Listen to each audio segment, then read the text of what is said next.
내가 내 명품 신발을 더럽혀? 내가 감히 누군데 이런 짓을 저질러? 고객님, 이건 단순한 사고일 뿐입니다. 너무 과하게 화내지 않으셔도 될 것 같아요. 강남의 한 유명 백화점, 평소와 다름없던 분주한 하루가 VIP 고객 최수연, 42과 청소부 김명자, 58 사이의 사소한 갈등으로 인해 예상치 못한 방향으로 흘러갔습니다. 최수연은 자신이 떨어뜨린 귀걸이를 김명자가 주워 가지려 했다고 주장하며 소란을 피웠고, 백화점 직원들은 참언을 수습하려 애썼습니다. 하지만 김명자는 억울함을 호소하며 손에 쥔 작은 USB를 떨어뜨렸고, 이를 본 수연의 표정이 돌연 굳어졌습니다. 아무도 예상하지 못한 일이 벌어지기 시작한 것은 그 순간이었습니다.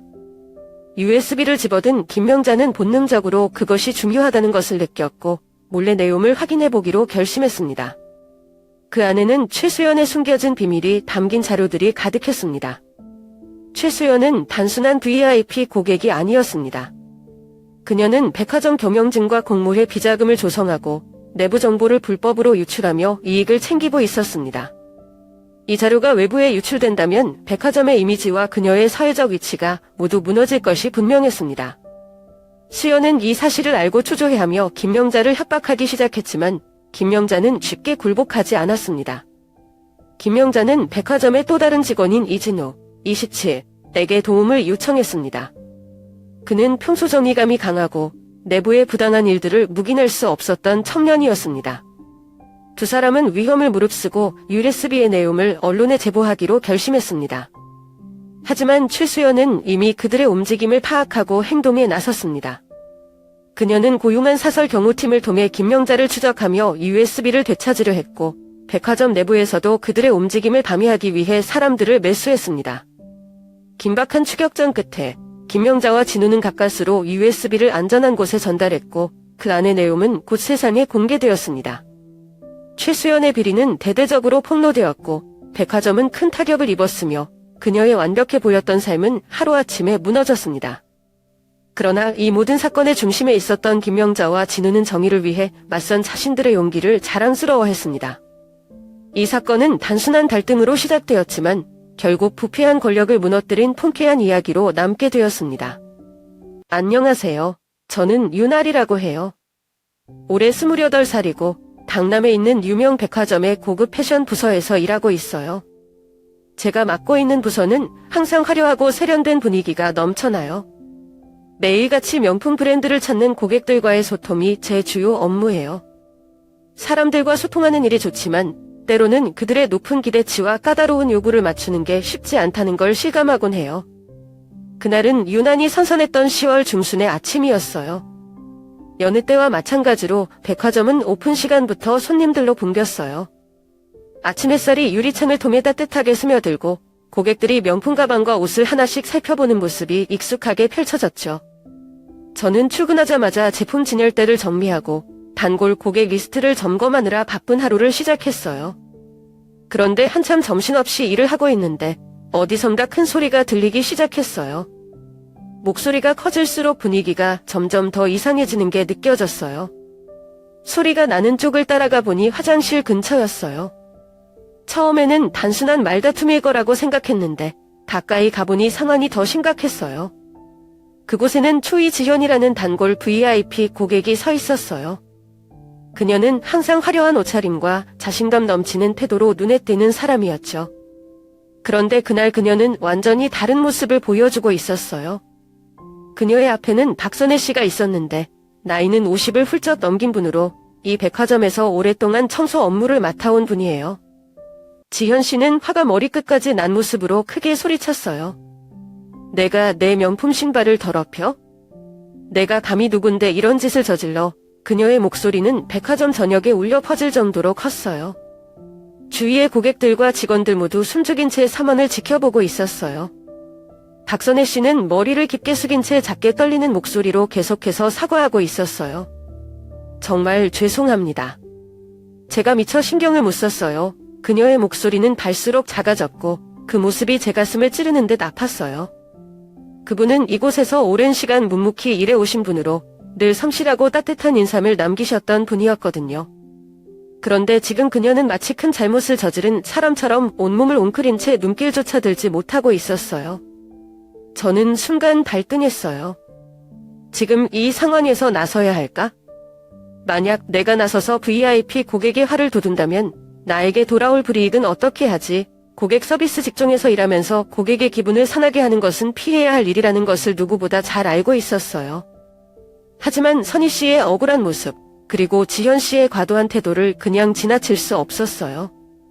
결국 저는 깊은 숨을 내쉬고 앞으로 나섰어요.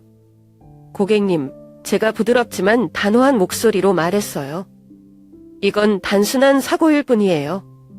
선희님은 일부러 그런 게 아니에요. 너무 과하게 화내지 않으셔도 될 것 같아요.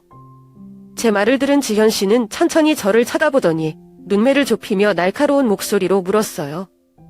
너 뭐야? 여기 직원 맞아? 직원이면 내가 지금 나한테 이래도 되는 거야? 그녀의 말투는 고압적이고 비난조였어요.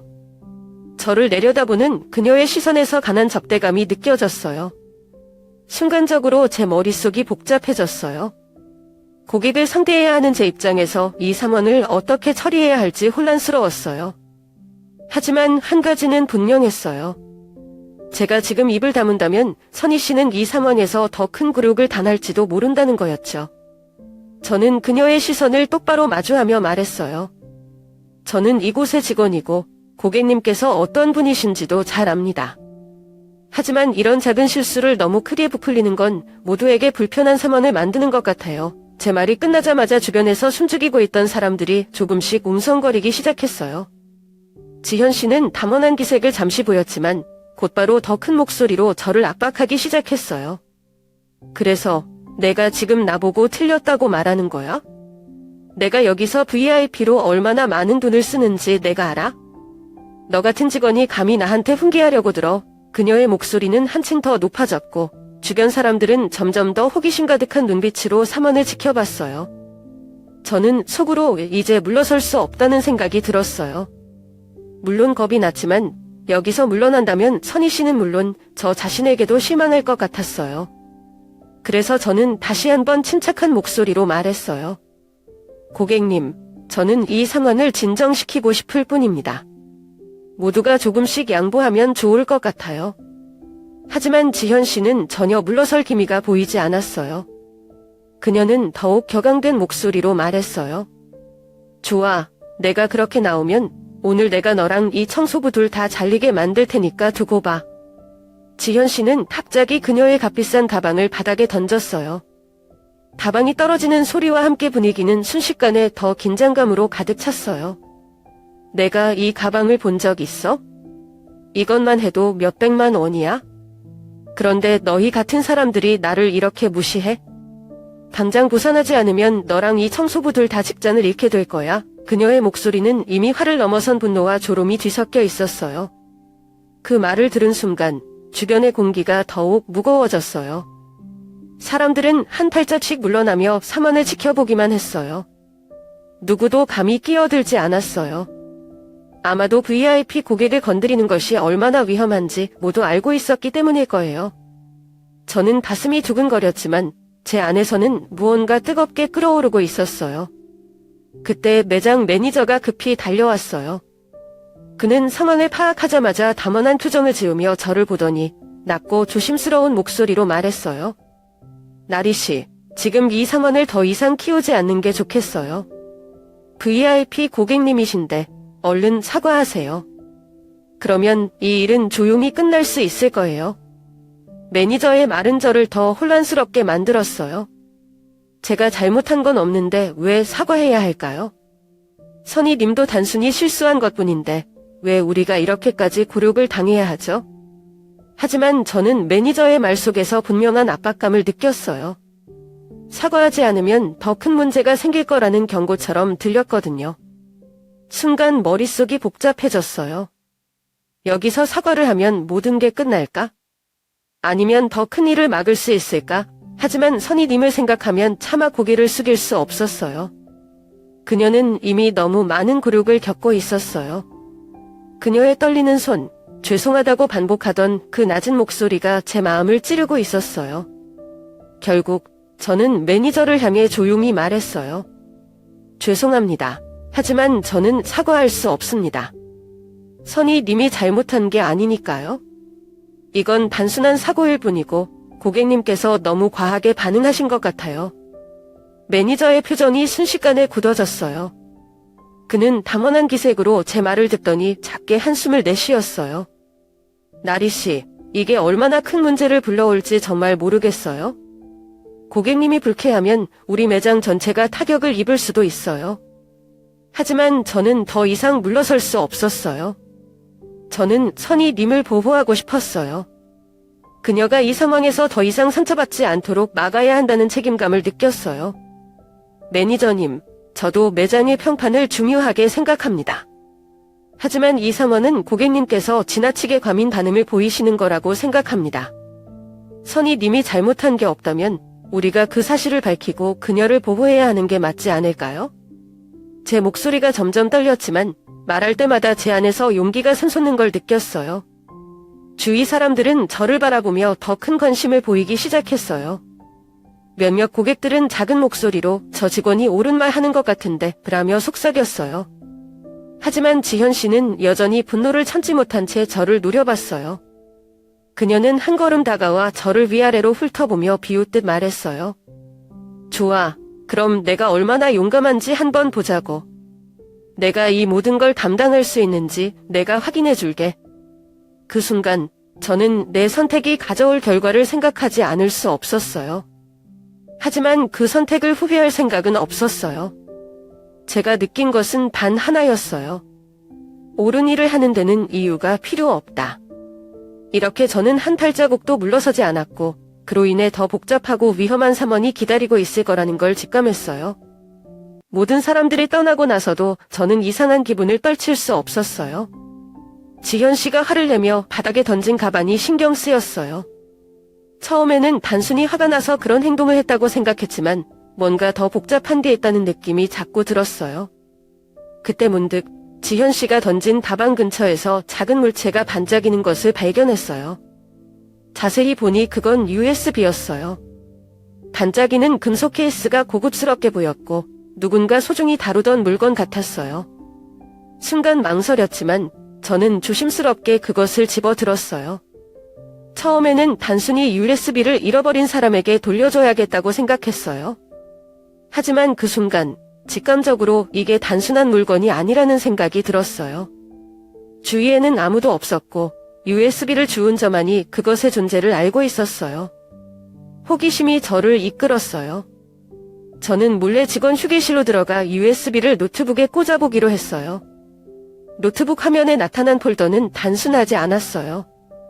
몇 개의 파일을 열어보자 눈앞에 펼쳐진 것은 놀라운 정보들이었어요. 파일 안에는 여러 명의 이름과 금액이 적힌 거래 목록이 있었어요. 금액은 너무나도 커서 현실감이 없을 정도였어요. 그리고 또 다른 파일에는 사람들이 특정 장소에서 만나고 있는 사진들이 저장되어 있었어요. 사진 속에는 낯익은 얼굴들도 보였어요. 일부는 이 백화점에서 자주 보이던 고객들, 또 일부는 고위급 인사처럼 보이는 사람들이었어요. 그 순간 제 심장은 빠르게 뛰기 시작했어요. 이게 대체 뭐지? 이 모든 정보가 무슨 의미일까? 의문이 꼬리에 꼬리를 물었어요. 그러다 문득 지현 씨가 갑자기 너무 과민하게 반응했던 것이 떠올랐어요. 그녀의 신발에 물 몇 방울이 튀는 작은 일로 그렇게 화를 낸 이유가 단순히 자존심 때문만은 아니었을 수도 있다는 생각이 들었어요. 그녀가 가방을 던졌던 순간 USB가 바닥으로 떨어졌다는 사실이 떠올랐어요. 아마도 그녀는 USB가 가방에 있다는 사실조차 잊고 있었던 걸까요? 아니면 그것이 얼마나 중요한 물건인지 몰랐던 걸까요? 아니면 이미 너무 늦어버린 걸까요?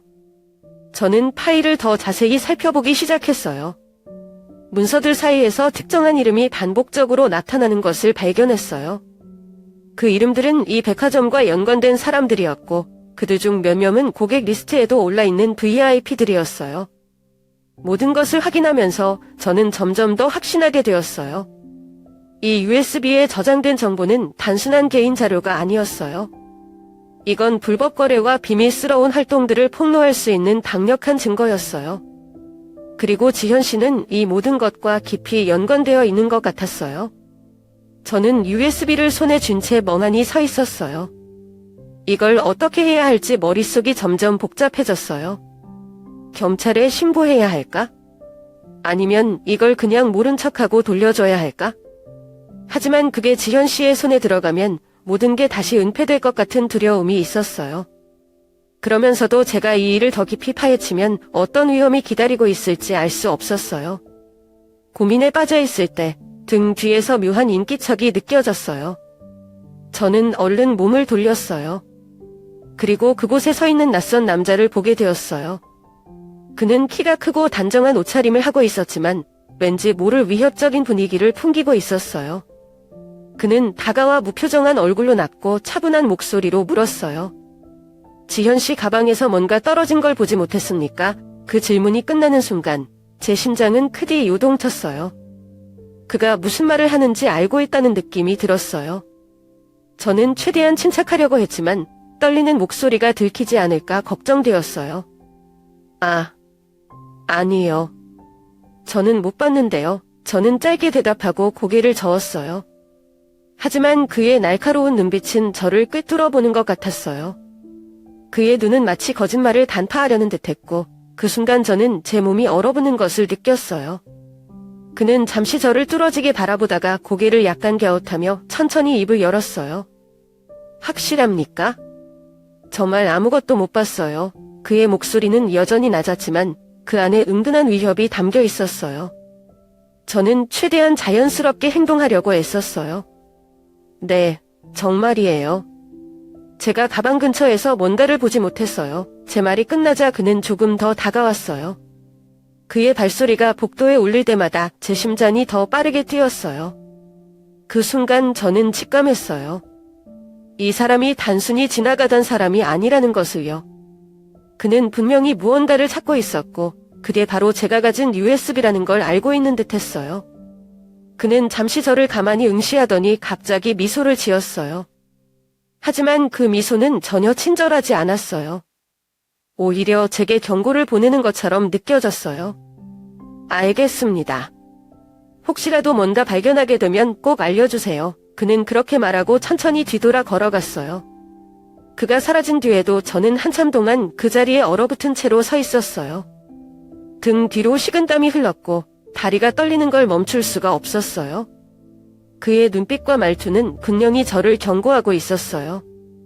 그날 이후로 저는 어디를 가든지 누군가가 저를 따라오고 있는 것 같은 느낌을 받았어요. 매장에서 일하는 동안에도 심지어 집으로 돌아가는 길에서도 낯선 시선이 저를 쫓아오는 듯했어요. 밤에 잠을 자려고 누워도 문밖에서 누군가 발소리를 내는 것처럼 느껴졌어요. USB를 주운 그 순간부터 제 삶은 이미 평범함과는 멀어졌어요. 하지만 그걸 돌려주거나 없던 일처럼 행동하는 것도 쉽지 않았어요. 이 USB가 지현 씨와 그녀의 뒤에 있는 사람들에게 얼마나 중요한 물건인지 알게 된 이상 저는 그것을 그냥 넘길 수 없었어요. 제 안에서는 두려움과 호기심, 그리고 책임감이 뒤섞여 복잡한 감정들이 끓어오르고 있었어요. 하지만 분명한 건 하나였어요. 이 일이 단순한 사고로 끝날 수 없다는 것이었어요. 저는 혼자서는 이 사안을 담당하기 힘들 것 같아서 결국 선희님에게 모든 이야기를 털어놓기로 결심했어요. 선희님은 저보다 이 백화점에서 오래 일했기 때문에 혹시라도 저보다 더 많은 걸 알고 있을지도 모른다는 생각이 들었어요. 그리고 무엇보다도 그녀는 믿을 수 있는 사람이었어요. 쉬는 시간에 선희님을 조용히 불러서 휴게실 한쪽 구석에 앉았습니다. 그녀는 여전히 약간 긴장한 표정이었지만 제가 뭔가 심각한 이야기를 하려고 한다는 걸 느낀 것 같았어요. 선희님, 사실 제가 어제 저는 USB를 발견한 순간부터 지금까지의 모든 상황을 설명하기 시작했어요. 그녀는 제 이야기를 들으면서 점점 놀란 표정을 감추지 못했어요. 지현 씨가 그런 사람일 줄은 몰랐어요. 하지만 요즘 그녀가 유난히 예민해 보인다고 생각했어요. 그 USB에 그런 정보가 들어 있었다니? 정말 큰일이네요. 선희님은 잠시 생각에 잠긴 듯하더니 진지한 얼굴로 말했어요.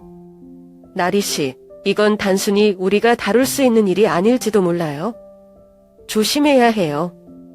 그렇게 우리는 USB에 담긴 내용을 조금 더 알아보기로 했어요. 하지만 정보를 확인할수록 이게 단순한 사건이 아니라는 걸 점점 더 느꼈어요.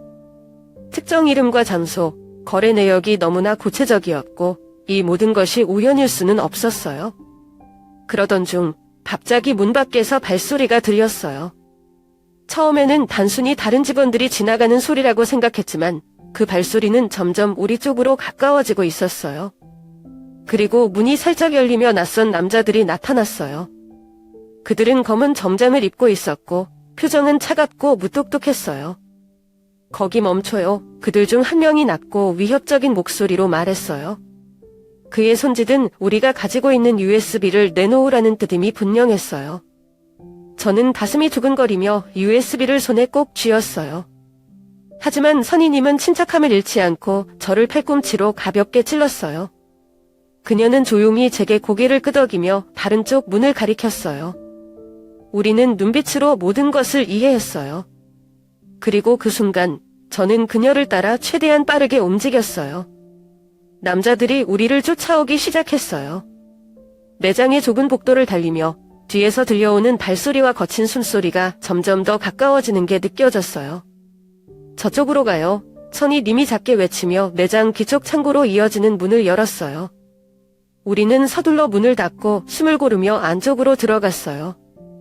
창고는 어둡고 좁았지만 그 순간만큼은 우리가 숨을 수 있는 유일한 장소였어요. 어떡하죠? 저 사람들이 USB를 찾으려는 게 분명해요. 저는 작은 목소리로 말하며 손에 땀에 젖은 USB를 꼭 쥐었어요.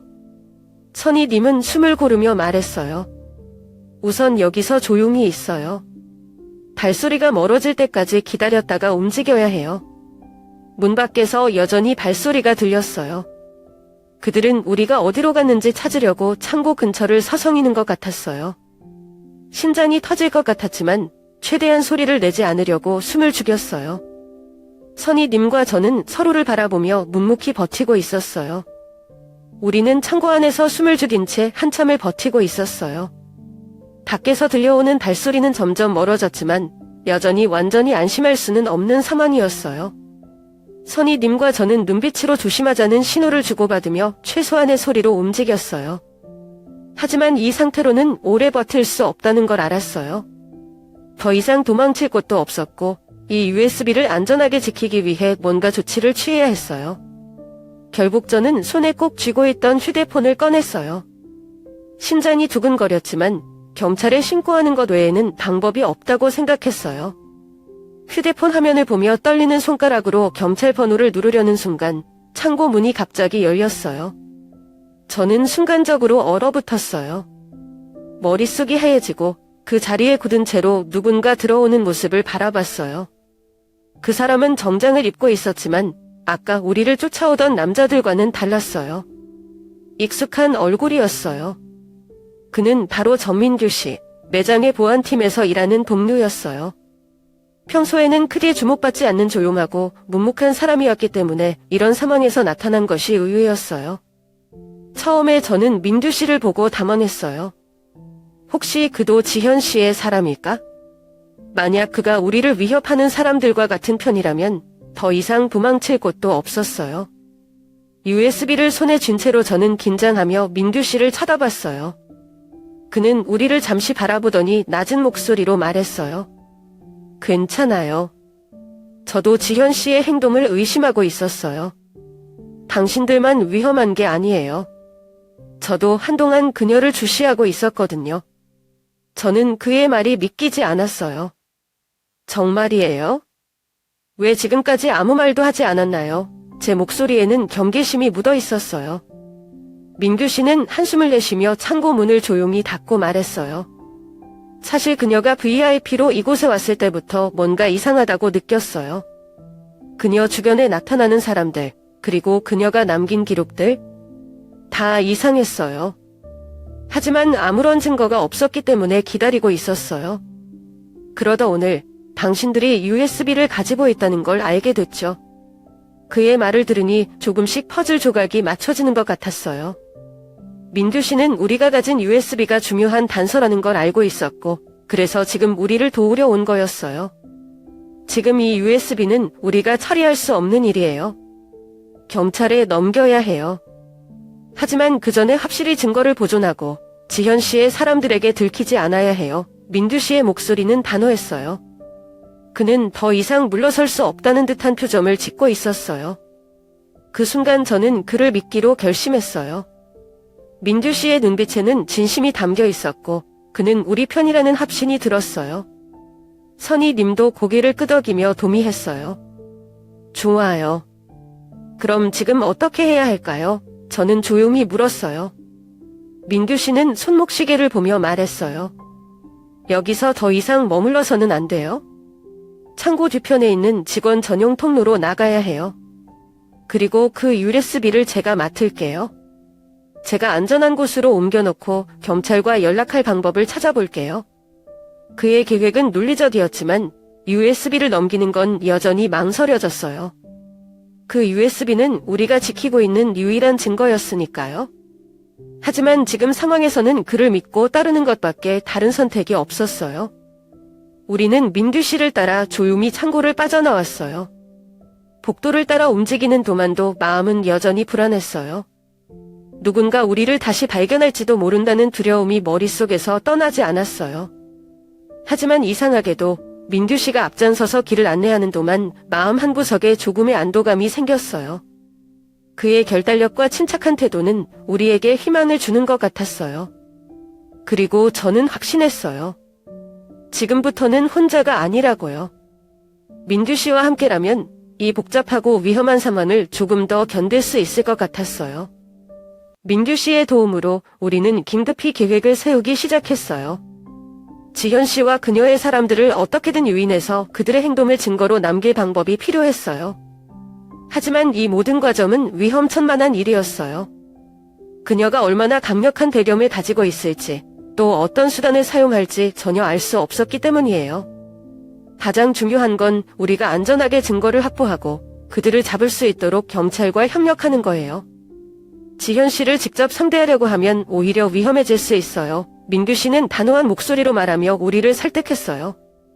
선희 님과 저는 고개를 끄덕이며 그의 말에 동의했어요. 우리는 우선 지현 씨와 그녀의 사람들을 외딴 곳으로 유인하기 위해 내장의 구조를 활용하기로 했어요. 백화점은 크고 복잡한 구조를 가지고 있었기 때문에 사람들의 동선을 파악하고 우리가 원하는 대로 유도하는 것이 가능했어요. 특히 평소 고객이 드나들지 않는 직원 전용 구역을 활용하면 눈에 띄지 않게 움직일 수 있을 거라고 판단했어요. 계획은 이렇게 진행됐어요. 우선 민규 씨가 지현 씨에게 메시지를 보내 그녀의 USB를 발견한 사람이 있다는 식으로 정보를 흘렸어요. 그녀가 이 정보를 듣고 분명히 움직일 것이라고 예상했어요. 동시에 우리는 그녀가 올 가능성이 높은 장소 근처에 숨겨진 카메라를 설치했어요. 증거를 확보하기 위해선 그녀의 행동을 명확히 기록하는 것이 중요했어요. 드디어 계획을 실행할 때가 되었어요. 우리는 서로의 위치를 확인하며 모든 단계를 조심스럽게 진행했어요. 드디어 지현 씨와 그녀의 사람들, 검은 점잔을 입은 몇몇 남자들이 약속 장소로 나타났어요. 그들의 표정은 단호했고 그들 사이의 긴장감이 우리 쪽에서도 느껴질 정도였어요. 저는 숨을 죽이고 멀리서 그들을 지켜보며 카메라가 잘 작동하고 있는지 확인했어요. 민규 씨는 상황을 예의주시하며 언제라도 개입할 준비를 하고 있었어요. 하지만 긴장감이 고조되던 그 순간 지현 씨가 무언가 눈치챘는지 주변을 두리번거리기 시작했어요.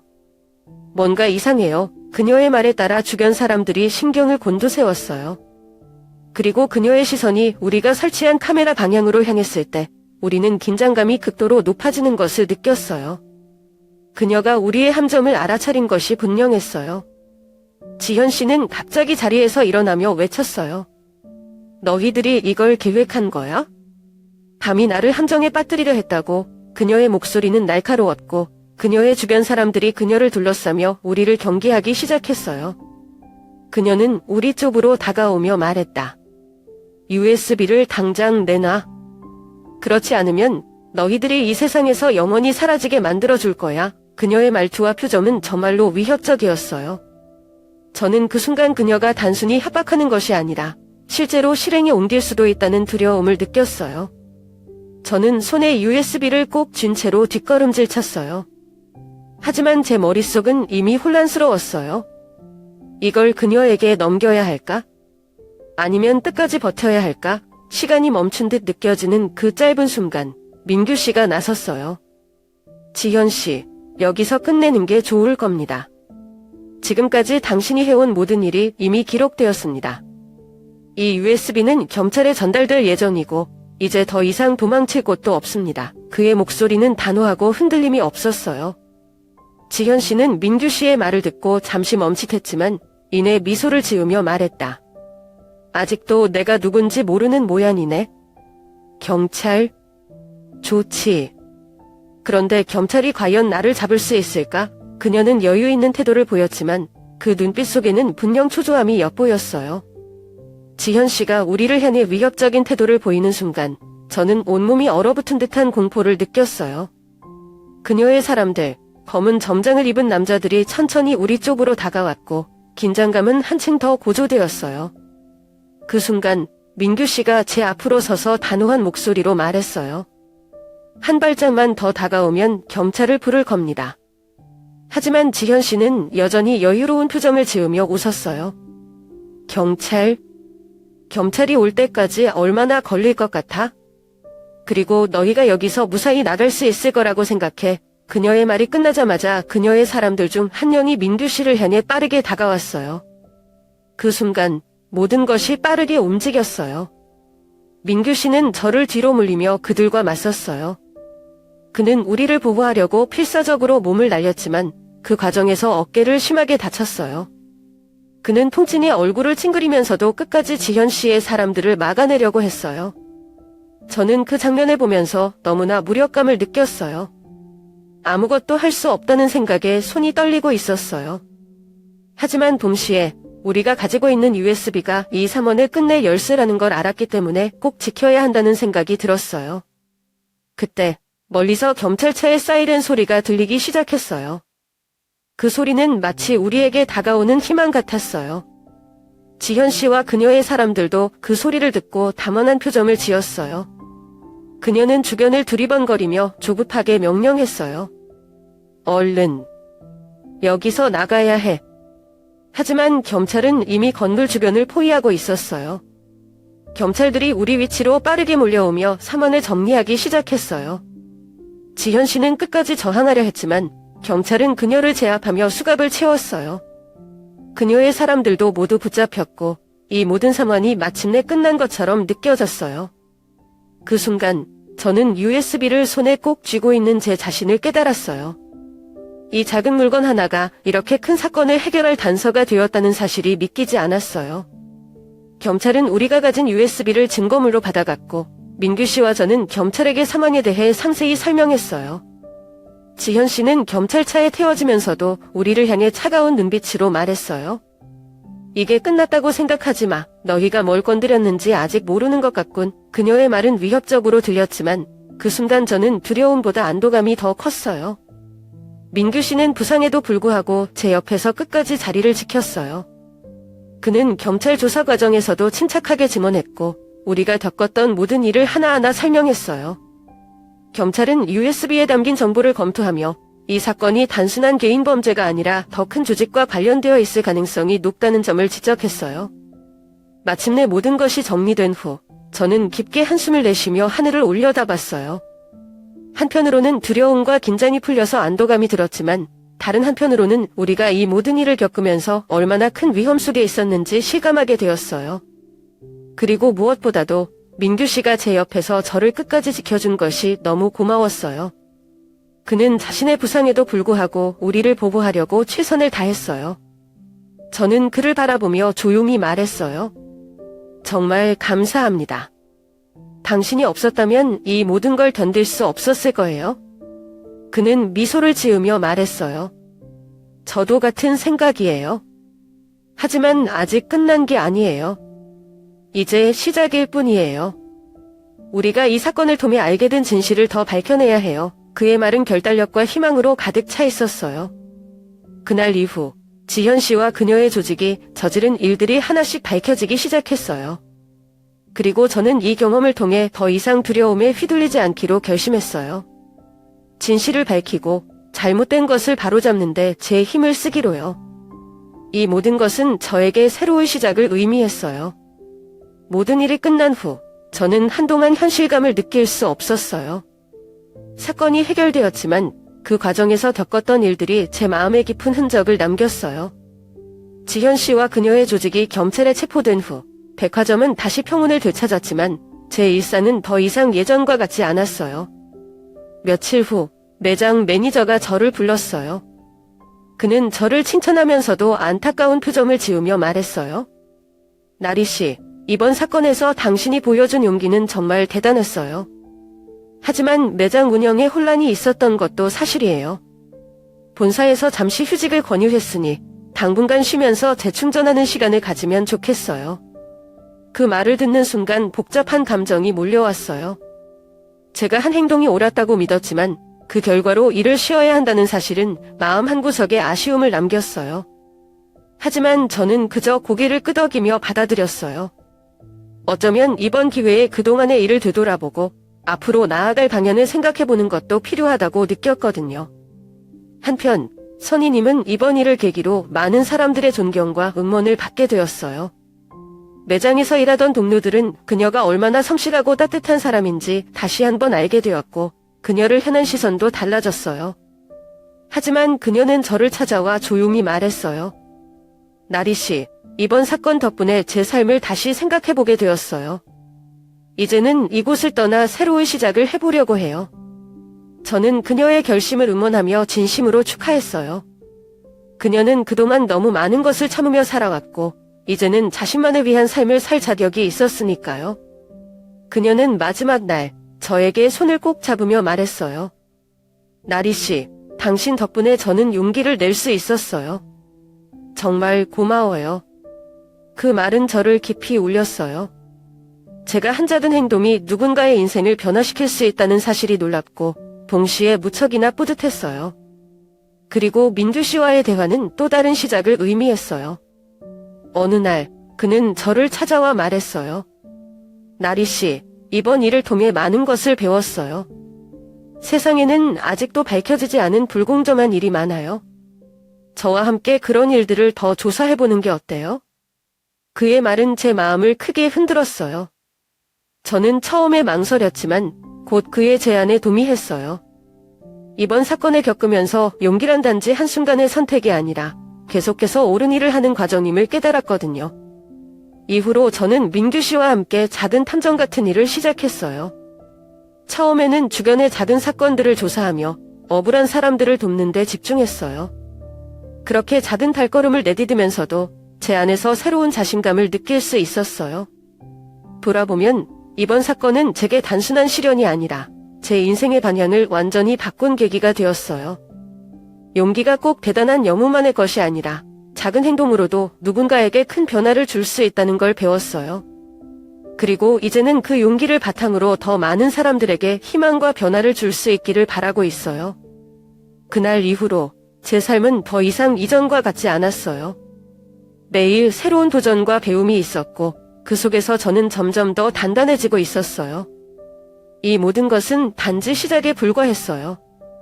제가 만들어갈 새로운 이야기는 이제부터였으니까요.